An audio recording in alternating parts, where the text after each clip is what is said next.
friends, Maestro and Jill Fit here, bringing you another episode of our favorite podcast. This podcast episode is going to drop on not on one, but two different podcasts. We're dropping it on mine, Maestro on the mic, and we are dropping it on Jill Fit's podcast, Fit Biz You. And this is the first of our 4-part series that we are lovingly calling Business and Bullshit with My Bestie. I like that name. I love it. I'm a big fan of alliteration. You know exactly. That's why I was like, I added that extra B on. I felt like I did something there because Jill came up with business and bullshit. So we kind of teased this, I don't know, maybe a few months ago, and we're like, maybe we could do like a show or something. And we put it on Instagram, and everyone was like, yes, do business and bullshit. So this isn't the official drop, but we were like, let's do a little Scouts bite, as Connor would say. Let's do a little taste test and see how it goes. So we got 4 different episodes coming your way. Today, we're going to talk about the business and the bullshit. And the business part's going to be more so doing the thing. What does that look like? And especially from Jill's side, how to do it better. So, Jill, I want to pass it right over to you. We're going to bounce back and forth with this, folks, but I had just opened my phone. Today is cart open for the public, for Jill, for FBA. And the post that came up, it was a story, of course, and it was like 9 years ago. And I was like, I know what's coming here. Can you just share that for anyone who doesn't have any context around what got you doing the thing that you're doing now? Sure. And also, I feel like we should also tell the story of how we met too. Oh, yeah. I don't know if you'll know that. We met on Bumble BFF. No, we didn't, but that is a thing. You can meet your best friends on a dating app. See, y'all, this is where the bullshit comes in. We should have just ran with that. Should have just ran with that one, I guess. That would have been funny. Shout out to Bumble BFF. So yeah, I mean, for those of you who maybe don't know, Shantae calls me Jill Fit. I call her Maestro. Those are our names, actually. But I started Jill Fit in 2010 when I was a full-time personal trainer and group fitness instructor. For a lot of people maybe listening to this in the trenches as a PT, movement professional, fitness pro, chances are at some point you get to the point where you need to figure out how to leverage your time better. And for me, that was in around like 2009, 2010. And at the time, that wasn't, there was no Instagram then. Even Facebook didn't even have business pages at that point. Which is funny because, people always talk about the space being saturated now. I felt like it was saturated then. Looking back, I was like I was pretty much a lot of people's very first online coach because I was one of the few, especially women, doing like kind of quote unquote fat loss coaching. And I started a blog. And I was a terrible writer. I didn't know this, like I wasn't the smartest person. I didn't know the science. I was a terrible writer. I was always a science person. So when I started the blog, I said, you know what? I don't have that much time to do this, to be honest. Like I'm in the gym 70 hours a week, but I can commit to just being consistent. It's not going to be pretty. It's going to be messy. There's grammar mistakes, spelling mistakes, like a million emojis, just like the worst. Like don't go to that. Don't go to those blogs. But I was really good at one thing, and that was consistency. I said, you know what, if I can just show up every single day, and I blogged every single day for 2 years. So it's basically your exact same story, right? Totally. It's your exact same story, only you were doing your quote unquote blog on Instagram. Yep. And I didn't know how to sell. I didn't know how to market myself, but people started reaching out. So it's kind of like what you talk about, this idea of like give, and then ask, or like Hormozy says, give, and then get, because people come to you and just ask like, hey, I don't know if you do this, but I need to work with you. And so we grew a readership pretty quickly and started doing just one-on-one distance coaching. And I didn't really know exactly what I was doing, but it was starting to work. And then after about 18 months, we'd grown the online portion of the business to 6 figures, and people started reaching out and they're like, how are you doing what you're doing? And so I didn't know everything, but I could at least teach people what we had done. And I say we because I started bringing on additional coaches, but all of our coaches started being maxed out. And then that was really where we had to figure out how to leverage this thing. And so for those people who may be listening to this, who have worked with Maestro and I in our legacy program, we have a lot of people who come into legacy, which are sort of intermediate, business container, who are at that place. They're like, I don't want to keep taking on a ton of one-on-ones. Maybe I'm like, just, but I have some reps online. I just really need to make this thing work better. And that was really the huge trajectory for me, was like how to now have time freedom, autonomy, flexibility in my schedule, things like that. And I think that was kind of probably similar to you too. For 2 years, I did both. I worked in person and I worked online for 2 years.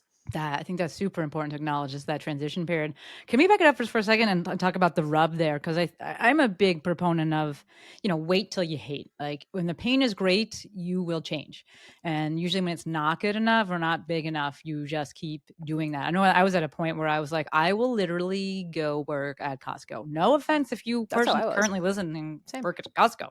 I heard there's great benefits. So I was like, I will go work at Costco.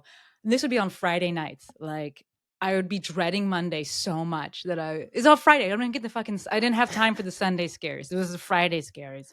And I was like, I will go work at Costco. I hate this so much. And that was like definitely the rub for me, where I was like, I got to kind of start trying to figure something else out, which for me initially was leaving traditional clinic and, starting my own thing that was still in person, which I think is kind of the best way to kind of get your reps in there. But the story you tell about your rub with the driving across town, want to share that one? I do love that Yeah. one. And that was the moment I started changing things for sure. So it was actually in 2009, and maybe you guys can relate to this, but I was at the time, like I said, full-time personal trainer. My first client was at 5 a.m. Jesus. I got home after 8 o'clock every night, and I was working a split shift. I was also still running a university fitness center. So when I wasn't personal training, I was actually running that facility. And I remember it was 2009, and it was a Friday night at 8 o'clock at night, and I'm driving across town like 20 minutes to train one single client for $15. Goddamn.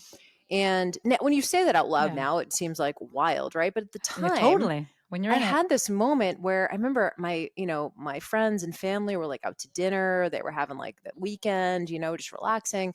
And I literally had this moment where I was like, what am I doing right now? Like how is this my life? And it really forced me to just pick my head up and look around at the life that I'd created by just doing more and more and more. Because I want to validate, if you're listening to this and you're in that sort of like time for money, I get paid when I see a client, I get paid when I see a patient. If I don't see a patient or a client, I go on vacation, I don't get paid. When you're stuck in that sort of all like time for money paradigm, you really think that the only way to make more money is to work more. And I know you and I are very similar in this, in that we do have a really strong work ethic. Yeah. So for me, I was like, well, shit, if it's an hour, I'm going to take it, Yeah. right? If a client wants to pay me Say anything, yes. I'll take it. Better than nothing. And what happened was I woke up and I hated my life, and I hated what I had done on my schedule. I was working late nights. I was working weekends. I had no boundaries with clients. And so that was the moment at which I really started making some small changes to my schedule. And I'll tell you what was the biggest difference. And I'm sure you had this experience too. I started making decisions based on time and not money. And that was really scary at first, especially for someone who was just like, well, if I can work, I should work. Mm-hmm. If a client wants to work with me, I should take them on. No discernment. But I started making, because I needed time to create this business. If I really wanted to do this, and if you're on this call and you're kind of thinking about that, first thing is like figuring out how you can create time. I know you're a big batch your projects person. I'm the same way. And a 15-30 minute slot between clients was never going to be enough time. Like it just wasn't, because I want to validate the stuff that you guys are doing online and you're creating. It's different way of working than client facing stuff, right? I'm sure all of us could do, like, I'm sure you saw, how many patients did you see in a day? You could do 24, that shit with your baby. eyes If I closed. can just go. 24 clients in a Just day, go. but you could probably have done it with your eyes Yeah. closed, right? Like you had just had so many reps. But then you get home and you're like, okay, now I need to shoot a video and like learn technology, and I got to like have ideas and like put two sentences together. How is that possible? So I do want to validate that. But the key here is this, and I'm sure you have this same, at some point you have to do something different, right? You need to change. And to your point, I think so many people stay in that level of misery, or Yeah. even a level of just complacency, because they go, well, even if I'm miserable, at least it's familiar. Safe. Right? Yep. Versus, I don't know what the future holds. I don't know if I trust myself to really be able to make this work. Was that 100%. similar to your experience too? 100. Like, what was the moment for you where you're just like, what am I doing right now? Did you have one of those? I've had a few, and the one that sticks out the most prominently was actually moving, right? Because I want to tie into what you were saying about nothing changes, nothing changes. So Jill and I are basically neighbors. We live, I don't know, it's probably as the crow flies, maybe like 3 miles away. I don't know, but it takes like 20 minutes because we live in LA County. But moving here was a big deal, especially from the outside. But there was, I was thinking about it, I only wanted to do it. And then there was a moment that there was a snowstorm, and I'm like putting on my snow pants to walk to the train. Because you have to walk to the train station. That's the one thing, live in New York City, like people forget, like, I had a car, but you don't drive to work. You take the train. So you have to fucking walk to the train station, and heaven forbid you are on an elevated train, meaning the ones that are above ground, one, those always get affected by the weather, and two, you have to stand outside in the cold. So I'm like putting my snow pants on to go walk because it's early. It's like 6 o'clock. I have to get there for the first patient, which means that the sidewalks are not shoveled either because it's fucking early. And I was just like, I am either gonna buy a plane ticket or a Canada Goose jacket. And I bought a plane ticket. And I didn't move here with that trip, but I came and looked at the place, and it was like nothing changes if nothing changes. And I love that you bring up the point about like that familiar misery, right? It's powerful for people, and it's comfortable, and they will sit with it. You know, one of the things that Brendan Burchard says, which I love, and I know I've shared this with you before, which is he says the biggest barrier to more success is some success. So I actually think it's more dangerous. I think complacency is actually a bit more dangerous. Now, I'm not saying that you can't have acceptance in your life where you're just like, Totally you know what, this different. is good for me. We work Totally with people different. all the time who are just like, I don't want $1 million business. They're like, I'd like to have, 10 to 20 clients on my roster, and I'm making a good living, and I get to create my life and whatever. We're not saying that, but I do think that if you are in that place where you're literally thinking like, I would just rather work at Starbucks, get free coffee, have good benefits, like, and not be doing this thing. This is such a headache, and I think you have to have that moment like you had where you're just like, what am I doing? It's so funny, like that story, because What am I doing? just knowing you and how much you fucking snow pants, hate the Jill. cold. Y'all, I cannot even get Shantae to come snowboarding with me That's because she's already multifactorial. anticipating how cold it's going to be on the mountain. Multifactorial. It's going to be cold, and I might get injured. One of the last times, 2 years ago, 3 years ago, Jill went and texted me, their arm fell off. And I was like, well, I'm done then. I'm not even going, because unlike Jill, I don't just heal up. I got injuries from 15 years ago. I'm still working through. Jill's like, oh, I took some collagen. I went in the sauna and I'm better. And I'm like, just glue it back on with some collagen.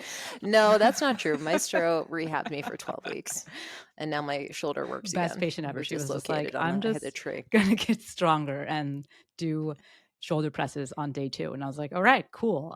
Just don't do too many. I'll just keep adding weight to landmines and never get my full range of motion back. It'll be fine. Who needs it? But even hearing your story, like knowing that, and and not everyone, and I obviously don't wish this on someone, but I think there has to be a moment where it's not ever going to be like, hell yes. It's never like, oh, I'm so pumped, I'm going to move to California and I know exactly what's going to happen, and like, it's going to be great. Like, there's always going to be fear, but all it needs to be is 51%, right? That's it, to make a choice. It doesn't have to be 100%, it doesn't have to be 90%, it just has to be 51%.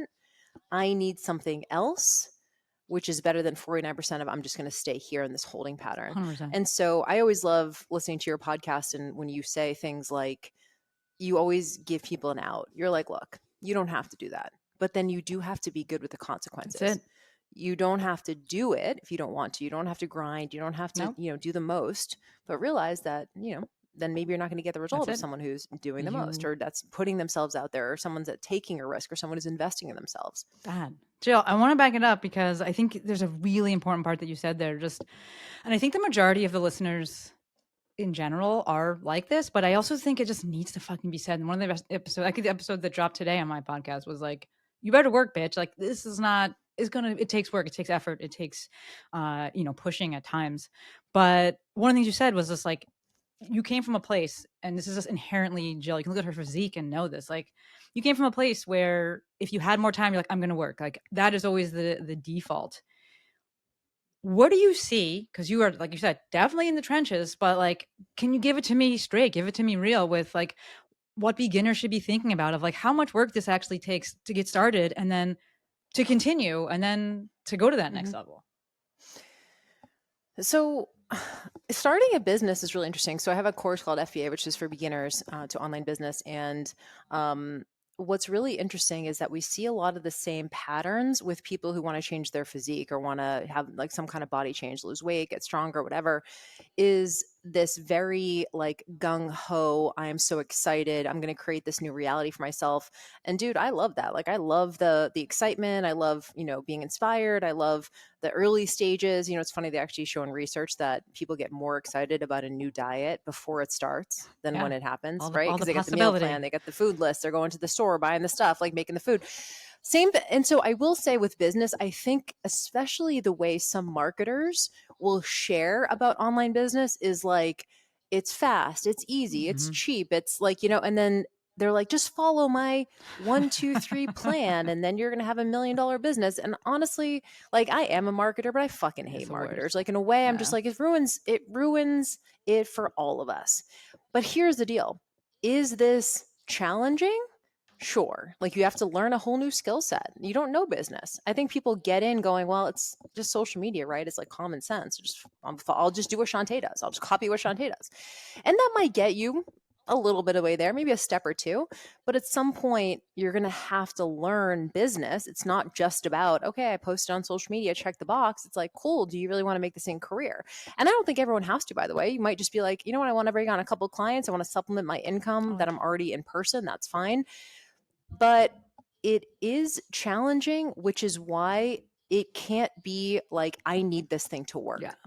Whenever you and I, and it's funny Desperation. because when we open Legacy, we do an application for Legacy, and we actually, one of our red flags Oh for my God. applicants is this idea of urgency. Yes. This, like, we need this to work. I think we did have someone a couple of years ago who applied and was like, my app is launching like in 2 weeks, so I need this. And I was just like, no. Nope. Like, I mean, and you and I are both that way. And it's not because this person's not a great person and a nice Totally. person and whatever, but it was just like, we can't operate from that place of urgency and scarcity and like desperation. So I would love if you just expanded on that, because I think you're the ultimate example of someone who just like relaxes into their business, still always ambitious, still always wanting to learn more, always, investing in yourself, investing in your skills, but you realize that you have all the time in the world to make this work, and That you're not trying to rush it. You're not trying to squeeze it this tight. I mean, you literally have the least anxiety of anyone I know when it Just comes chilling.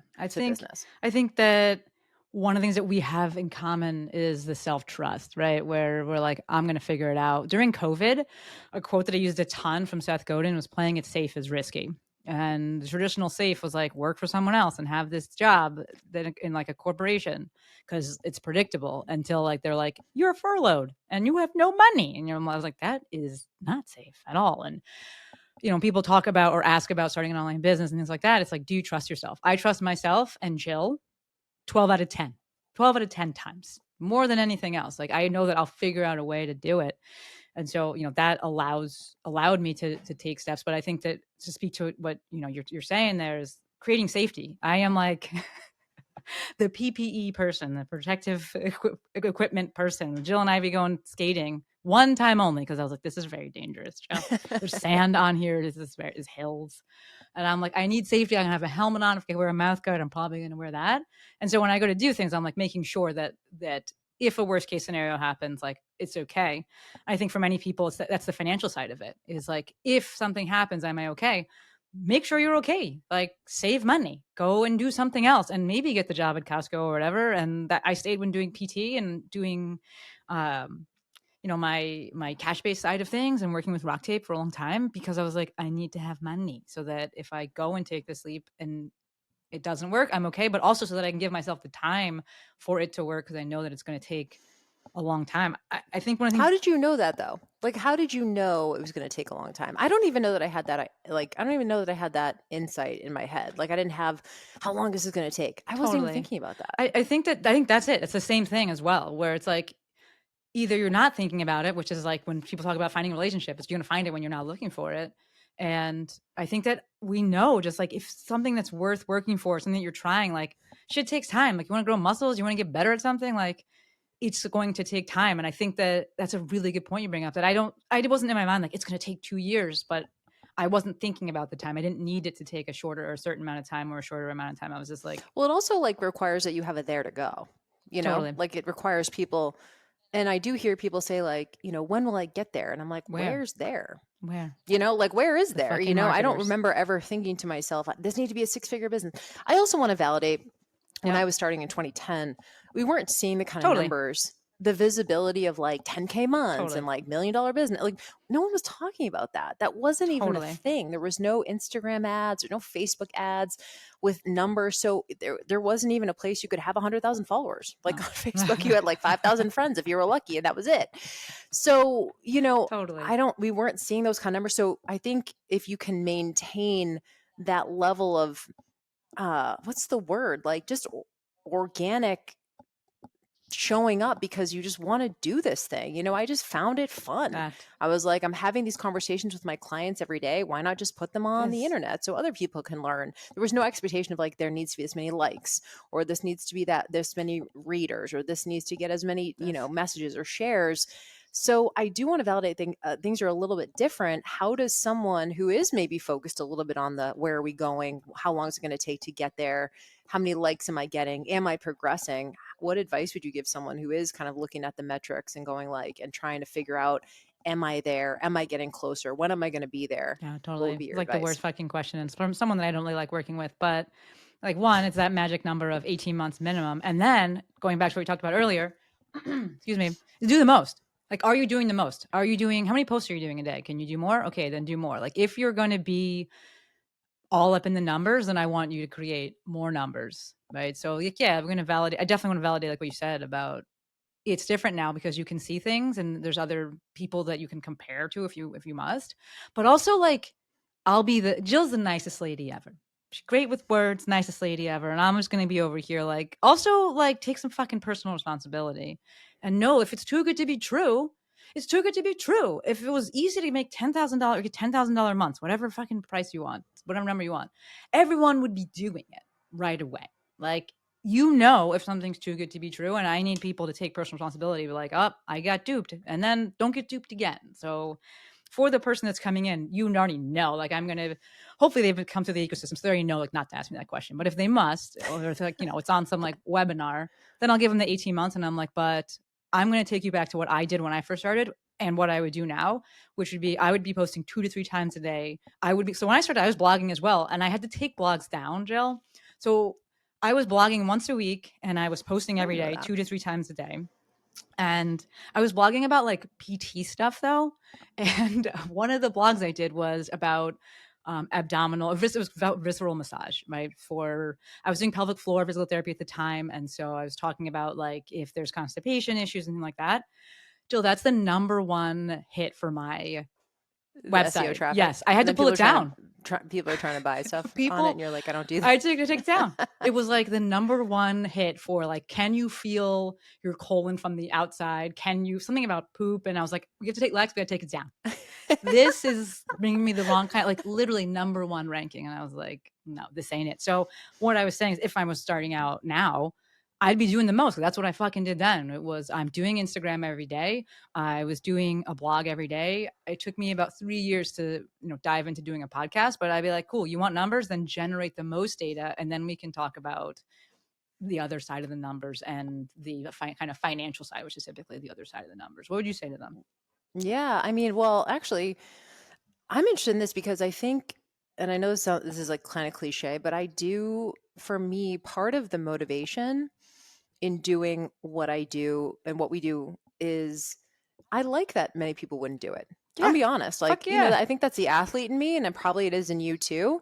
I kind of like the next skill set. It's one of the reasons why, like a couple of years ago at JillFit, we wanted to scale the business and we brought on team and all this kind of stuff. And that was partially because I was just like, I want to learn a new skill. Totally. I want to get better at something. I want to get, like I want to learn something new. And so I think there has to be a part of you who wants to be in the 1%. Like when I say the 1%, I mean like economically. I mean the 1% of people who would actually do these 1%er actions. Yeah, and that's what makes it special in a way, And maybe people aren't motivated that way. I'm definitely motivated that way, not because I want to suffer more than the next person. I don't want that. I don't want to martyr myself out. I don't want to be a victim. But I'm like, I want to see how far I can push this. I want to see how good I can get. And I think if you are driven by, I want to get more proficient at something and I really want to see what I can do, that's a lot of the type of people we do have in legacy. They're like, I'm good if I don't, or if it flops or I make a mistake or whatever, but I just want to get better. And I think if you come at it from that angle, like I'm learning a new skill and I'm going to see how good I can get at this, then you don't fall into the comparison trap. Then you don't fall into these like massive, self-doubt and things like that. You're just like, this is for me. And if it helps one fucking person, then it's worth it, and that's always where I came from with my blog. I wasn't no one knew me. I had no connections in the industry. I wasn't speaking and doing all these things. I literally was like, I hope my mom reads this. Right? Like, I hope like one person reads this and gets something out of it. Or it's like, I was just proud because I was like, I made a fucking Squarespace website. I'm like making these blogs. I'm putting pictures in there that I don't even know how I made them. In my mind, I'm thinking back because Canva definitely wasn't a thing. I'm like, You're on like think PowerPoint I and was shit. literally, I think I made it on PowerPoint and like screenshot that, put it in the fucking blog, and I'm like super proud of that. And that's definitely, if you ever work with Jill and I or hang out with Jill and I, there's just so many shared values and coming at it from I think that's definitely kind of to steal Brianna Battles kind of thing. It's like an athlete brain thing where you're like, yeah, I just want to be the fucking best at this. And yeah, I know we can go in the rabbit hole of like best and then comparing, but like, fuck, like I want to be really fucking good at this thing. Like I want to be able to say that I can do these videos and edit these videos and I understand the lighting that goes into it. And side note, maybe this is the bullshit part. That's one of the coolest things I think about working with Jill is that we do have like complementary skills and interests where I'm just like, I love this side of it. And Jill's like, I fucking love this side. And I'm like, amazing. Cause I don't really want to do that. You'll definitely be researching the lighting, Exactly. and I'll be like, tell me what one to get. Exactly. No fucking way I'm reading 26 reviews. Well, this is why I don't have to return anything because that's an errand and fucking errand. So But I think that goes to the point of partnerships too, which we don't have to talk about. But I think one of the most important things when it comes to partnership is having shared values and shared work ethic. You know what I mean? You and I are very similar in that way. Like we'll figure it out. We also, I think both of us really do appreciate excellence too. Yes. And not that everything's to be perfect. I'm not a perfectionist by any means, but excellence in terms of like when we created Legacy, I remember you and I, we went to Vegas and we kind of talked through the details and we ended up launching it. And both of us were just like, there's nothing like this on the market. There's nothing like this on the market. And then I proceeded to say that I felt bad for people who didn't apply because it was going to be so fucking good. And of course it was, right? But I mean, we've learned so much since that first year. This is going to be our 4th time running it, coming up soon. But I do think that both of us want to get better. I think it's really easy to just to coast. And sometimes you coast. I mean, here's the thing. You have a long career. Like I've been doing this 13 years. There's been years I was like, I got divorced. I went through personal stuff. You know what I mean? There's things like that where you just are in more of a holding pattern. But then you always come back to, okay, what's the next thing? And the cool thing about this space is that it's always changing. Like you probably wouldn't have diversified into YouTube until like unless you saw like some of the change that we're having in Instagram. And you're like, I don't want to fucking do TikTok. So what else is there? Right. But you're thinking about the space and you're staying on the pulse of the industry. I think that's one of the biggest things. And one of my first business mentors, Rachel Cosgrove, who she said that to me, like, gosh, this is like my first, second year in business. She said, cultivate high self-worth. And I think you can cultivate high self-worth by staying on the pulse of what's happening in your industry. You got to be thinking, how are people buying stuff? Where are they buying things, right? If people aren't buying from you, then why not? Why aren't they, right? It's just like one big puzzle. And when you stay on the pulse of what's happening in the industry and you stay ahead of it and you research and you read and you listen to podcasts and you try things out, then you never have to worry about being able to get someone a result because you know what the fuck is happening in your industry, right? And so, yeah, I want to validate times you might be in a holding pattern, but I think Shantae and I both, again, we strive for excellence in that, like, we take it very seriously. If a client is having an issue, like, we take it very seriously. We're like, we're going to figure this out because we know that the playbook exists. We have to go figure out what your specific playbook is. And that's one of the things I love about working with you is you treat every one of our clients differently in terms of what they need. You're very specific on like, this person should do more of this, or this person should never do that, or like, which I think a lot of coaches just have like one thing. So we all know that phrase, if you only have a hammer, everything looks like a nail. And I feel like the way that you coach our clients in Legacy, especially, is you're very specific on who should be doing what and who should maybe not be doing what. But everyone has their own unique success formula, and you're really good at picking it out, which is why obviously you do great with branding. Is because you just say like, hey, this is your USP. And more of that, less of that. And our clients do great because of that. And I think a lot of coaches, again, they have one shtick and they're like, everyone needs to do webinars or everyone should be doing a membership. And they just have this one thing that they roll out to their clients. And we have clients who do all different things and have success. And I feel like that's definitely one of your strong suits. Man. This is like the alley-oop. This is the bestie part of the podcast title. Because this is why I love working with Jill, is that exactly like what she was saying. One of the things I really love doing is figuring out what problem to solve. And Jill is just unmatched in solving the problem. She's like, here's 59,000 different solutions. And I said it in 3 seconds. And then don't worry, we'll go over it again. And it's so much fun because I don't necessarily, sometimes I don't love doing that part of that side of things. And also like Jill invented the internet, right? You invented the internet, you invented online business. So in terms of like, okay, cool. I've done it this way. I've tried it this way. I'm in the trenches with this. I've seen people do it this way.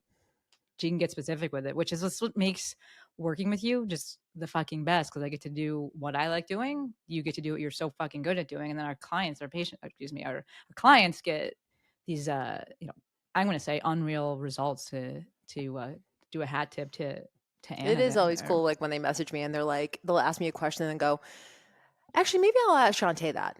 And I'm like, yeah, go ask her that. It's the Like, because best. I just know it's the Yeah, thing that you're the best that. at. And so it's like, they'll like, they know who to It's go the to for best. what, It which is is really the cool. best. I did a Vox the other day with, who was it? One of our people from the Legacy Continued, and I was like, okay, this is the thing to be working on. And I was like, you have to go message Jill right now and ask her how. Because I was like, I actually don't know. I don't know how you solve that, but like that's the problem. We've identified it. And she was like, oh yeah, great. Can I message Jill? And I was like, yes, I love that we have that alley oop. I want to take it back, because I did write a little bit of like questions that things I wanted to cover in this episode. And one of the things that you said, and that's actually kind of meta to this episode. And as we're speaking to, with this episode, these episodes that we're doing, we have a very diverse group of people, and in terms of like where they're at in their journey. So you listening to this, maybe thinking about online business, maybe like you're not thinking about it at all. Maybe you're a beginner, maybe you're more intermediate, maybe you're advanced, depending on just who you are. But something that I think transcends all of those is, like you were saying, cultivating that self-worth, but also speaking about that self-confidence and trusting yourself to do it. So like with this episode and with these 4 episodes, I really wanted to do them in person. And not that we're not going to, but I'm like, I have to sit here with the technology because excellence is the thing for us. And I'm like, I don't want this to look jacka jacka if we do it in person. So we were like, cool, we can still do it on Riverside. We still have the technology to do it, and it's still going to be up to a level that we are happy with. But as it relates to 2 parts here, one, just trusting yourself to figure it out. Where does that come from? How does someone cultivate that? And then, because I got 2 parts here, Jill, when we're thinking about those people that are intermediate and intermediate plus, I think some of them have that confidence, but then they just be doing too much. And they're like, well, I can figure it out. I can figure it out. So where does it come from? And then how does that kind of go into like discernment? Yeah, you and I have had this conversation quite a bit. I do think that that sports helped quite a bit, and you and I have talked about that. This idea of, one of the things I love about sports and competing. I was always more of like a individual athlete. I was track and field athlete, heptathlon. I was a rower. I was a figure competitor. Meathead. Like I loved pushing myself to see how far I could go. It wasn't really about like the team. It was more about like, okay, how can I push myself? But the thing I love about sports, and the thing that I loved even when I was competing, is that you can practice and you can bring your best effort and you can do all the things. You can eat the right foods, you can get the rest, you can do all those things and you can still get your ass kicked. And I think having a lot of experiences where you did lose and things didn't go right. And I remember I lost in in high school, I went to the state track meet for the 300 meter hurdles, and I was in the finals, and I was in first place. I was in first place in the finals. And I came to I think it was the very last hurdle. I literally could not leave the ground. I couldn't jump. Like Did you I just couldn't. My explode it, legs were Jill? so dead. I was running the fastest race of my life. I just plowed There you right go. through it. And I came in like 4th or something. Like after that, I came in like 4th. I literally, my legs would not move. I've never I heard just this went story. right through it. And I remember that moment being like so devastating. I'm a senior in high school. Like I think I was like graduation was the next week or something. But I learned so much about just resiliency as one of many examples, right? And I mean, I know you played high level sports too, when you just get to that point where you survive really hard things, and even in your personal life too. But I think all of that show of evidence allows for you to take more risks because you go, I don't know exactly what's going to happen, but I do trust myself to figure it out. Or I trust myself to handle the fallout. One of my favorite productivity tools is something called practical pessimism, which in like when you look at it from the outside, it looks kind of negative, but really it's about going to worst case scenario. And I know you do this as well from like a safety perspective. I do it from a productivity perspective. I think to myself, okay, like what the thing that I'm scared of doing, whether it's starting your business, maybe drawing a line in the sand, maybe having an opinion on social media, maybe you're worried about getting a troll or a hater, maybe you're thinking about, I want to launch something, but what if no one purchases, right? Like you have all these things, these kind of worst case. I think some people think, well, if I think about the worst case, I'm inviting it to happen, right? It's the whole manifestation argument. Like if you can't even think about something or else you're like, you're open to it or like, but to me, I love going to worst case scenario because once you do, you're like, you can ask yourself two questions. Number one, would I be okay? There you go. Answer is always fucking yes, right? It's not going to be awesome. It's not going to feel good when you lose and you have to run through your hurdle. Like, like physically. Never knew that story, Jill. In my mind, I'm imagining the hurdle just explodes. Jill and her quads just came through that fucking hurdle. Just right through. Yeah, I wish it was that. I wish it was. Did you fall down? Yeah, I fell right over it. I could not move. I just ran right into it. I could not lift my leg off the ground. And then I crawled over it. I crawled over it and jogged to the finish line. The last hurdle, running the fastest of my entire life. So yeah, but so the second question, so first question is like, number one, like, would I be okay? Of course you would, right? You never get more than you can handle. Second question is, what's one thing that you could do to get back to baseline? So let's say you launch something and you go, well, I want to launch this thing, but I have no idea. And by the way, you guys, that never goes away. Like before my launches, every single time I hold my breath. Well, let's see how it goes. There's just no way. Like, yeah, you can predict, like you can kind of reasonably predict some numbers based on, wait list numbers and lead gen numbers. But for the most part, you always have that moment where you're not exactly sure. But you put yourself in the ring anyway, because you go, well, if it doesn't do what I would like it to do, I know there's 50 other workarounds and those 50 other things I could possibly do. So I do think there's an element of being open to different possibilities and it looking different than it needs to look, So people go, well, I want to get 10 units. And I'm like, cool, you got 3. What are we going to do? What else? What else can we do? Can we do another lead magnet? Can we do some personal invites? Can we do some sales calls? Like what else is there? And I think a lot of people have this sort of all or nothing finality mentality to go like, well, if it didn't work the first time, I'm not supposed to be doing this. And to me, I'm just like, there's a million ways to arrive at success. Your only job is to find out the one that's going to work for you, and maybe it's not going to be the first one. Totally. It's so interesting because we always think about the like psychology side of it, and you'll have people that will just do anything and keep trying and just keep showing up. Like even if you're not working with them, you can just see them. And then the question that you asked, that you said, yeah, I'll be okay. I think that actually is where some people, in the beginner phase, that's where they get held up. Where you can do this. They go, I won't be okay. Exactly. They're like, I won't be okay. What do you, when you think about that, or maybe you work with people like that who have said that, maybe I wouldn't be okay. Even that, I mean, I'm not saying there's not negative emotions. I'm not saying you're not going to have disappointment, frustration, anger, sadness, whatever. I mean, those are all valid. But would you be able to get through it? It's like asking something, and I don't know, like look at everything else in your life that you've survived. It's so have interesting. Have you gone through a bad breakup? Have you lost a loved one? Have you, like it's never fun. So this is, folks, why I say, and I will say it till the day I die, that Jill's the nicest lady ever. Because in my mind, I'm like, I don't want to work with that person. It's totally valid if that's where you get, and you're just like, I wouldn't be okay. And I'm like, okay, go resolve that. And because I'm thinking about my girl Rachel Strickland right now, because she calls them gremlins, and the gremlins are Rachel. real. She's the best, right?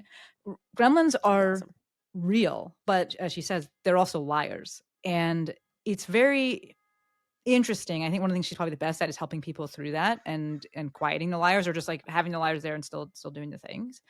Because when that comes up and they're like, I will not be okay, logically, you and I are like, but look at all of this evidence. And some people can't do that. It doesn't matter. It doesn't overlap, and if that's where you're at, I will say that's not my skill set. It's not my strong suit of being like, I'm going to get you to believe it. I'll gladly plug Rachel, and it's what she really loves doing, because it does take that ability to see, like, to borrow confidence. You can borrow from someone else, or you can borrow from other areas in your life and be like, I did that. I didn't die. That was really hard. This thing, I trust myself to handle the outcome. We know confidence doesn't come from trusting yourself to do the thing. It comes from trusting yourself to handle the outcome. If I'm going to jump, do I trust myself to land? Me? No. That's why I'm not jumping on stuff. I don't be going snowboarding for the same reasons. I don't trust myself to handle that outcome. I'm like, my body might actually break. But if we're not... Well, confidence is area specific, right? For sure. So like, yes, we can borrow confidence. Like, I don't know. I think about moms all the time. When you had your first kid, y'all didn't know what the fuck you were doing. You were just like, let me have this baby They sent him home. and then see what happens. But you said to yourself, what?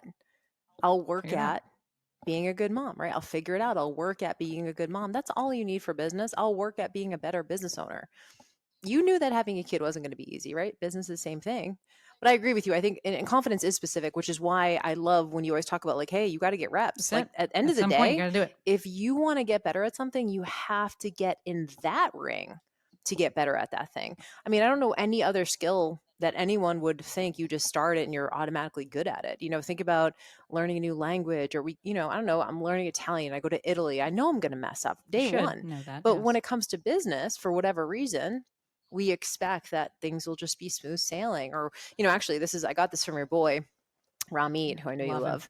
Love him. I don't know who loves him more, you or Danny Coleman, but he has this thing he calls failure expectation. And he says there's two types of people. There's the person who thinks, like, I'm going to do something and it's going to be smooth sailing. Like, it's just going to be easy. I just follow the script. It's A plus B equals C. And then he goes, there's the kind of people who know that obstacles are going to pop up. And when people are in the first camp, they crumble at the first sign of anything like tech, right? That could be a big, Mm-hmm. like, you have to sit with tech problems at times. You got to, I call it tech tenacity. You got to like sit there Yep. and like Figure click it on out. shit and Yes. like whatever. And then there's the second group of people who realize that this isn't going to be easy. And what I'm doing is probably going to have some challenges. So when inevitably the first challenge pops up, they go, well, I knew it was coming at some point. So what's the workaround, right? It's the resourcefulness, and it's really that willingness. You don't know what's going to come up. No one knows what's going to come up, but there's only one way to find out what's going to come up. How people say they just want a guarantee, and that's what's I think really hard for Totally. this. They want the guarantee of like, well, if I do this, That certainty. then a year from now I'll definitely have this, right? And I'm like, guess what? We won't know what a year from now is going to look like until A year from a now. year from now. Like, we just won't know, right? Could be way fucking better than you could ever imagined. That I don't know why it's a negativity bias, right? We always assume it's gonna be worse. We're totally. like, well, if I do this thing, if it doesn't work, and I'm just like, I'm actually launching FBA right now, doing some calls this morning or DMing with people who are interested, and this one woman is like, she was like, okay, I think I can make this investment work, and I was like, you should be able to pay these payments if you or have a good business coach who can help you make money. Like, it's not just coming out of your, like, yes, it's coming out of your pocket initially, but like, you should be able to make this investment back in like 30 days. But for whatever reason, we don't think that. We think like, oh, it's going to take a long time, whatever. It's like, I don't know. To me, if you're doing the things, then why wouldn't you? And the best part of it being in legacy or being in a group where you have someone who's maybe a couple years ahead of you or has success that you want or whatever, they can open up their playbook and tell you. I mean, Shantae has probably done and had every experience, bump in the road, obstacle pop up that any one of you are going to encounter and can speak to that intelligently. And it's wild to me that people don't get mentorship because they just think, I don't know, like, I could figure it out or like, whatever. It's like going to someone like you who has had that experience or myself who has that experience, just get you there a lot faster. Totally. I think it speaks to that. Like, that part is, especially if you're that person that, I don't want to say needs certainty, but trends towards that side. The best thing that you can do is to get someone that's already been there. If you're just like, I fucking will figure it out, I'm cool, I'm not trying to go as fast as possible, then go ahead, figure it out. Like, that's fine. But if you know that if you're like, one, I like help, I like having someone else there, or if you know that you're like, I do want to do what I can to try and remove as much uncertainty as possible, because you can't guarantee certainty, but I think you can kind of remove some of the uncertainty with things and be like, all right, well, I did this thing, it doesn't guarantee an outcome, but we can try and remove some of the other stuff. Then yeah, go to someone that's done it and is doing the thing that you want to be doing, and big one, has the values that you have, right? I think that's where people fall. I watch people in the stuff. I had a friend reach out the other day and they were like, what do you think about this coach's business program? And I was like, throw it in the trash. I'm offended that you asked me this because I'm going to tell you to work with Jill. And what is this? Just because I know the values. Like, if you're looking at coaching, if you're looking at working with somebody, come on, like, that just goes without saying. So, people, circling back to what we said earlier and the shitty marketing that's out there, like, that's the values that person has. That's what they're going to be leading with. And if that's how you are too, cool, fine, then the good fit. But otherwise, like, I think it becomes to me very clear on who to work with. And I think that ties into what we talked about even earlier, was people are willing to overlook shitty values when there's urgency. They're like, but I just need this thing. And I'm Right. like, let's remove the urgency. Let's do this thing because we enjoy it. Let's do it for us. Let's create financial safety with something else that is a bit more predictable. Like, go get a regular job. It's fine, because then you go to work, you get paid.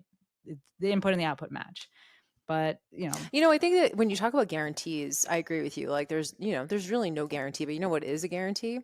Is if you don't do anything, then you won't have anything. Like look at you're that. like you're like you're already the most Look at secure that. place right now, right? Like the guarantee if I don't start this thing, I don't publish.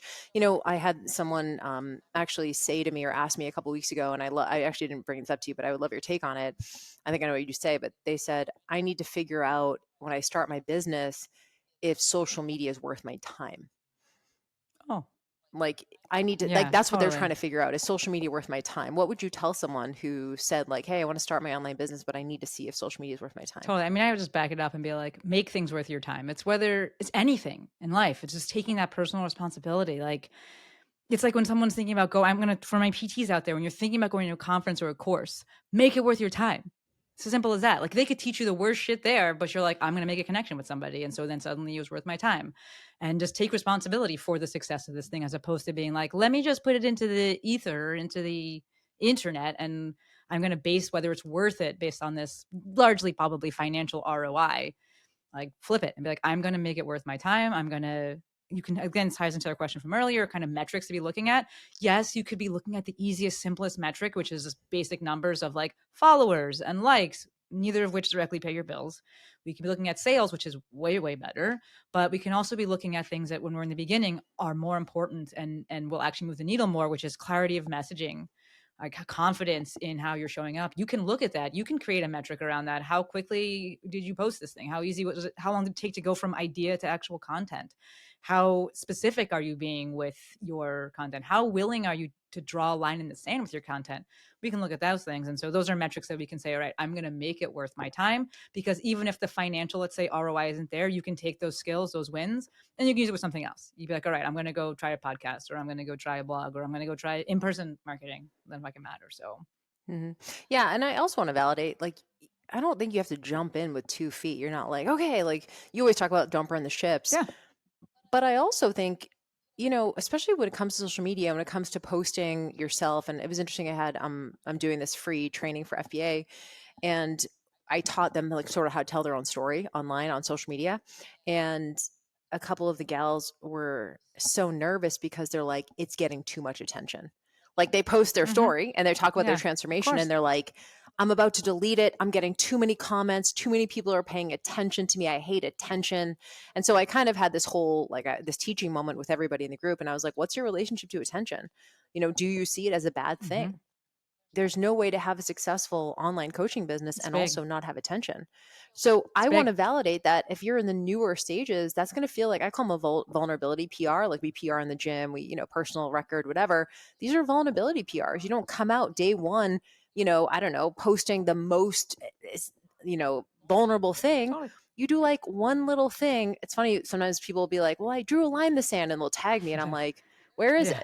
it? Feels like See, it. because it does it Yeah. right to them. It feels like the biggest thing they've ever done. And I want to validate that that's how it works. Like you work your way Yep. up through these vulnerability PRs over Yep. time.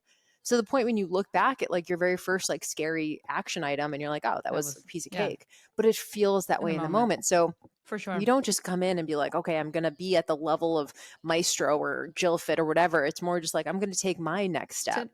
and I'm going to then, like you always say, then I'm going to see the evidence that I survived it, that I didn't die. And then maybe I could take that next step and that next But step. And then it's 2 years later and you're like, wow, I can't even believe I was even worried totally. about showing my face on Instagram stories. I do it Totally. every day now, right? Like, but you have these vulnerability PRs that you have to work up, especially in those beginning stages. And over time, it just becomes regular. But Totally. you got to start somewhere. So, like asking yourself, what is my relationship to attention? Because if you're like, I hate attention, whether or not you know it, you are subconsciously sabotaging yourself. Like if Big you're like, I time. hate attention, you're not going to show up. And so you don't have to love attention, but you also have to just see it as a means to an end. Like if you want a successful personal brand, people are gonna be looking. It's personal. And believe me, you'd rather people look than not That's it. look. It's personal. And you get to choose the type of attention that you are Totally.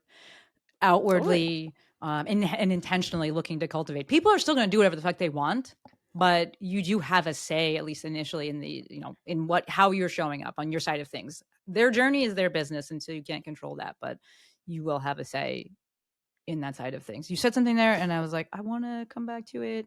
Well, I do love the way that, just back to attention, because there are so many ways to arrive at success. And one of the things I love about how our brands are so different is like you barely ever post pictures of yourself. Like that's not a big thing that's not something you have needed to do, wanted to do to build a successful brand.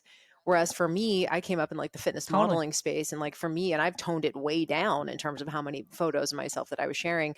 So I think you can have both. You never choose. need to share a selfie on the internet if you don't want to. Totally.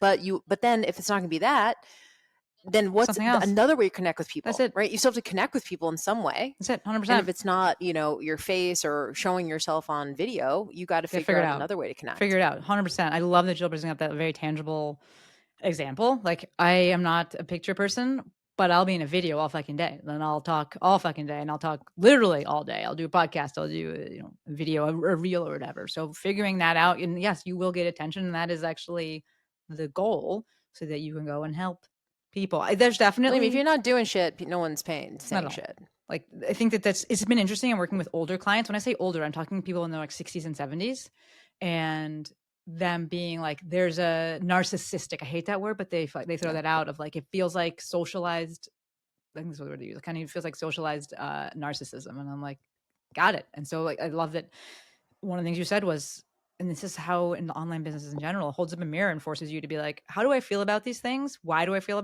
this way about these things?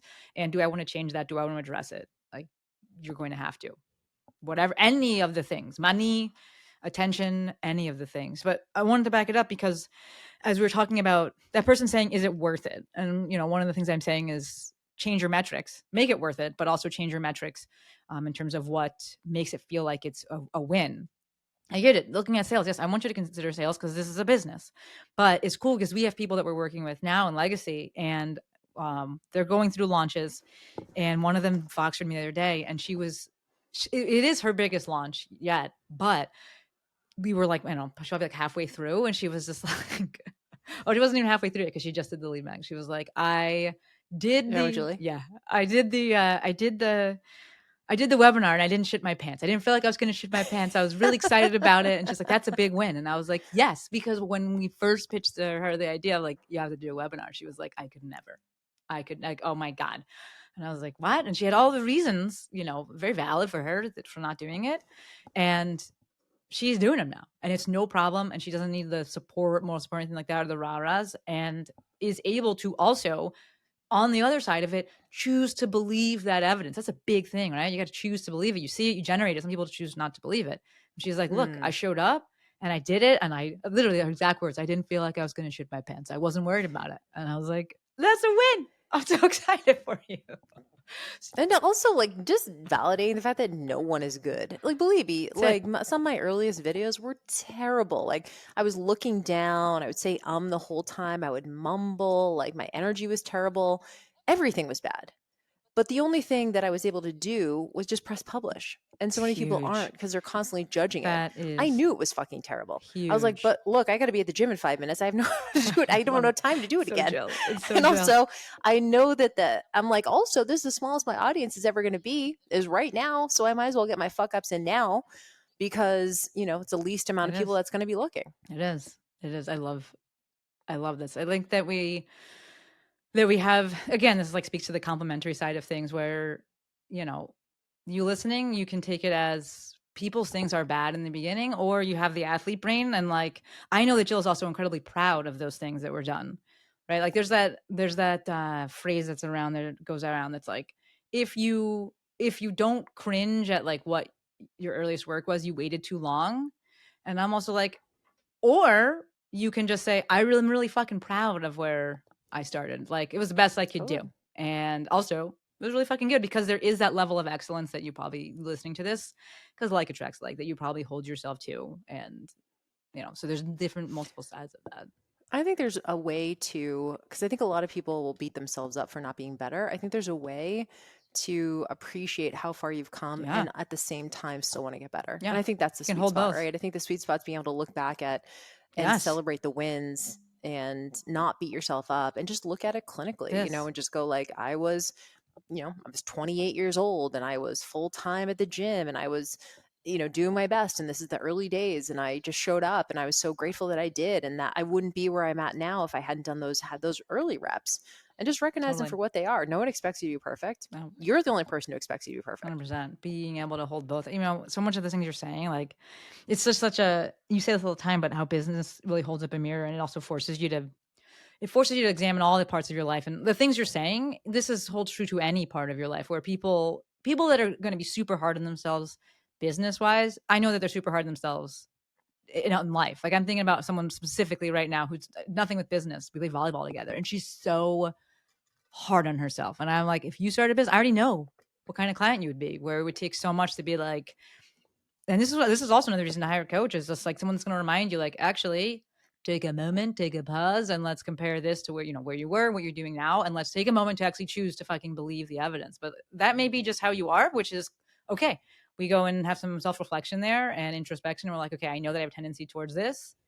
And also I can learn how to hold both things. So, well, and also like when people are like, my launch didn't do well, and I look at their numbers, I'm like, actually, it did really well. Sometimes you just don't know, They have right? no Like, that's the thing. That's the benefit of Yes. you and I having just Big had time, so many Jill. clients, and we've done it ourselves so many times. Big Like when people time. come in and they're like, I should have, and I'm like, stop right there. Like, I should have sold more. That would have been a 50% Exactly. conversion I'm rate. like, What are you? Who? You could What coach is me this, then. magic? Coach me. Right. And so, 50% but conversion. they'll convert at like 15, 20%, which I'm like, industry standards like 2 to 3%, right? And they're like, what? And I'm like, yeah. And they're like, well, I guess it wasn't that bad. I'm like, no, you fucking killed it. So I also think you need someone who can see all the angles. That's the best thing about having a coach, is to go like, oh, what is, and again, like, it's not that we want you guys to be average either, right? If you were in like the 2 to 3% conversion, we'd be looking at like, okay, how can we get a little bit better? How can we get to like 5, 6%, 7%? We're still always going to push that. It's never like, oh, that's great. There's always room to improve. I'm constantly investing in small things in my own business to like tweak. But I think there's value in having someone who is a step ahead you, 5 steps ahead, 10 steps ahead, who can bring you back to earth. Because how would you know? I mean, this is like, we get a client who wants to lose weight and they lose like 2 pounds in the first week and they feel like it's not enough. And I'm like, dude, that's like a great fucking 2 pounds in a week. Are you kidding me? Like, let's go. Again, you got to bring it back to what you can expect and what is quote unquote good, what's excellent, and then how we can get better. Because that's really where don't you feel like that's where a lot of the emotional sort of misery comes from? Absolutely. Is expectation mismanagement. 100% mismanagement, whether that's because they just have no idea. And that's like great person because they don't have any idea. And then when you tell them, they're like, oh, amazing. Or it's that they like hear some crazy nonsense from a shitty marketer and you're like, that's a lie though. So we have to unlearn that, de-educate. But that's huge. Expectation management or expectation mismanagement across the board is huge. And then we like every call, we'll be like, please repeat back what conversion rates are, because I know you're going to forget it and then you're going to launch and then you're going to be feeling some kind of way. We want to make sure. Jill, I'm still getting time. I want to talk about one more thing and then we'll dip, because we got 3 more episodes, folks. But are we taking listener questions? Fuck or yeah. Are we doing our own thing? I mean, clearly Jill and I could bullshit for hours and hours, but we should always take listener questions. So we will do that. How do you want to do that, Jill? DM Shantae, the new Maestro. Send Shantae a DM with your question, and she'll relate to me when it's time to turn on the mic. That is actually 100% what we're going to do. So you can DM me, and we'll also get together a Google form, and we'll drop that in the show notes of both episodes. On both podcasts and also on YouTube. And so if you want to submit via Google form, you can do that. This way we know for sure it doesn't get lost in the sauce, and then we'll answer your questions as we go. I love that. That is 100% how Jill and I work, and it works out great. I love it. The question that I wanted to ask, because today we're talking about doing the thing, right? What it takes to actually get started, kind of the rub that's there, how we get past that friction, and what it takes to actually keep going. We talked a little bit about what it looks like to get better, right? Because it's not just about do the thing; it's how do you do it better. But something that Jill and I have talked about, something that you and I have talked about, Jill, is, can anyone do it? Can anyone do this online business thing? I don't think so. From like a technical perspective, like a strategy perspective, logistically, I think anyone can do it. What I don't believe that everyone can handle are probably the emotional swings that can come with business. Not because you're going to be crying every day. In fact, if your business coach is saying that it's normal to cry every day in your business or have nervous breakdowns, please Right. run far, far away. But there is a certain temperament. I do believe that people who want this thing to work have to be a little bit more courageous than the average person. I think they have to be a little bit more okay with a little bit uncertainty than the average person. And I think they have to they have to work a little bit harder than the average person, to be honest. They have a little bit less lazy than the average person. I think there are personality traits that do a lot better. Do I think some of that stuff can be learned? Yes, but I think you'll know if you are the kind of person, if you've been at this for a while and you're in constant misery. Yes, I it's see these big, messages Jill. on social media from business coaches being like, do you even have a business if you're not having a mental breakdown every day? And I'm like, what Mentee business are B. you running? Like, why is that? Why are you doing that?